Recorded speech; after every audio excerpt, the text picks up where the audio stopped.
Mrs. Seville, England. Archangel, 28th of March, 1817. How slowly the time passes here, encompassed as I am by frost and snow. Yet a second step is taken towards my enterprise. I have hired a vessel and am occupied in collecting my sailors. Those whom I have already engaged appear to be men on whom I can depend, and are certainly possessed of dauntless courage. But I have one want which I have never yet been able to satisfy, and the absence of the object of which I now feel as a most severe evil. I have no friend, Margaret. When I am glowing with the enthusiasm of success, there will be none to participate my joy.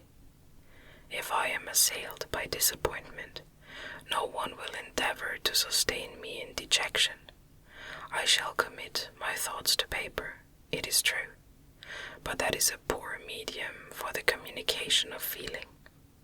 I desire the company of a man who could sympathize with me, whose eyes would reply to mine.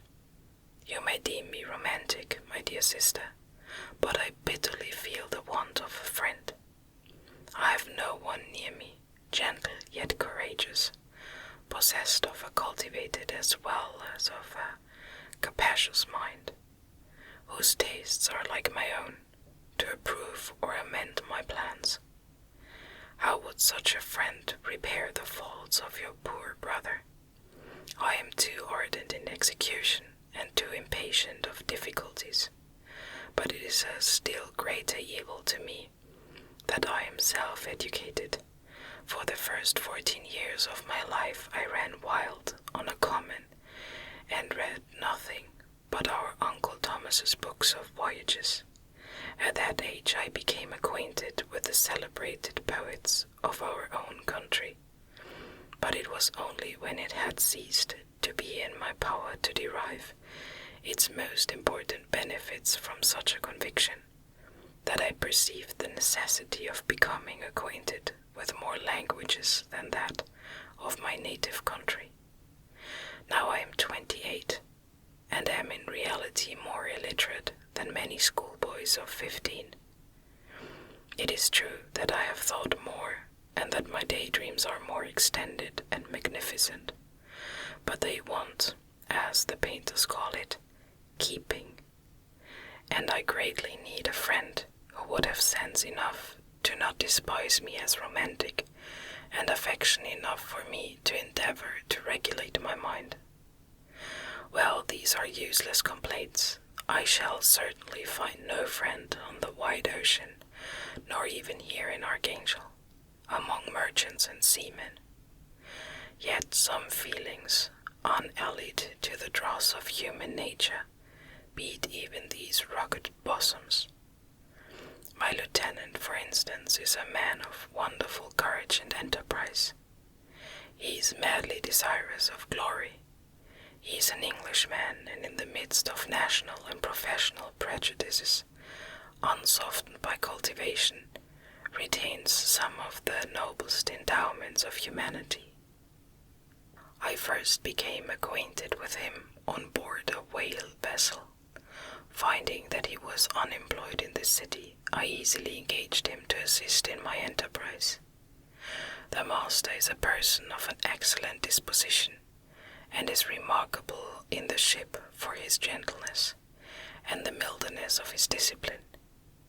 He is indeed so amiable a nature that he will not hunt, a favorite and almost the only amusement here, because he cannot endure to spill blood. He is, moreover, heroically generous.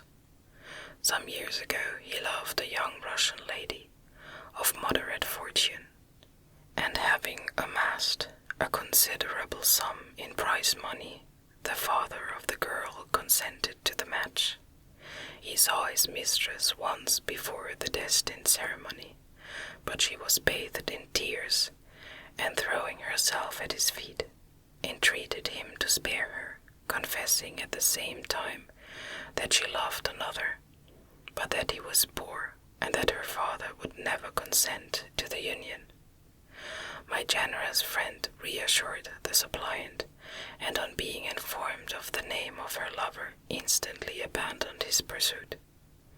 He had already bought a farm with his money, on which he had designated to pass the remainder of his life, but he bestowed the whole on his rival, together with the remains of his prize money, to purchase stock, and then himself solicited the young woman's father to consent to her marriage with her lover. But the old man decidedly refused, thinking himself bound in honor to my friend, who, when he found the father inexorable, quitted his country, nor returned until he heard that his former mistress was married according to her inclinations. What a noble fellow, you will exclaim. He is so, but then he has passed all his life on board a vessel, and has scarcely an idea beyond the rope and the shroud. But do not suppose that, because I complain a little, or because I conceive a consolation for my toils, which I may never know, that I am wavering in my resolutions. Those are as fixed as fate, and my voyage is only now delayed until the weather shall permit my embarkation. The winter has been dreadfully severe, but the spring promises well, and it is considered as a remarkably early season, so that, perhaps, I may sail sooner than I expected. I shall do nothing rashly. You know me sufficiently to confide in my prudence and considerateness whenever the safety of others is committed to my care. I cannot describe to you my sensations on the near prospect of my undertaking. It is impossible to communicate to you a conception of the trembling sensation, half pleasurable and half fearful, with which I am preparing to depart. I am going to unexplored regions, to the land of mist and snow, but I shall kill no albatross, therefore do not be alarmed for my safety. Shall I meet you again after having traversed immense seas, and returned by the most southern cape of Africa or America? I dare not expect such success, yet I cannot bear to look on the reverse of the picture. Continue to write to me by every opportunity. I may receive your letters, though the chance is very doubtful, on some occasions when I need them most to support my spirits. I love you very tenderly. Remember me with affection, should you never hear from me again. Your affectionate brother, Robert Walton.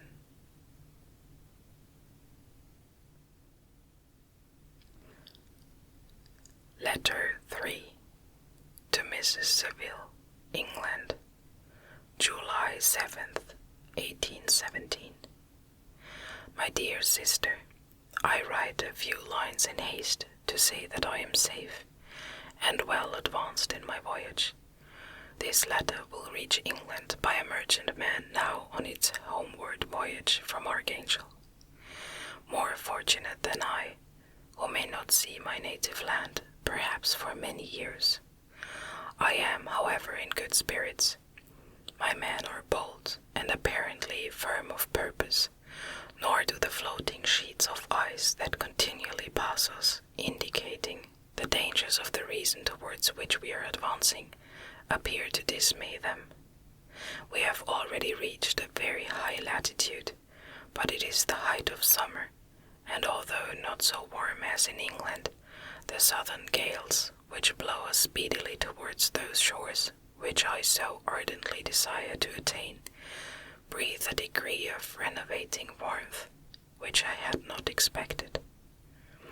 No incidents have hitherto befallen us that would make a figure in a letter.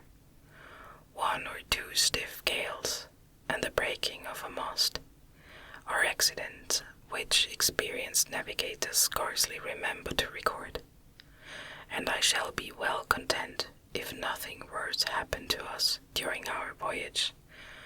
Adieu, my dear Margaret. Be assured that for my own sake, as well as yours, I will not rashly encounter danger. I will be cool, preserving, and prudent. Remember me to all my English friends. Most affectionately yours, R.W.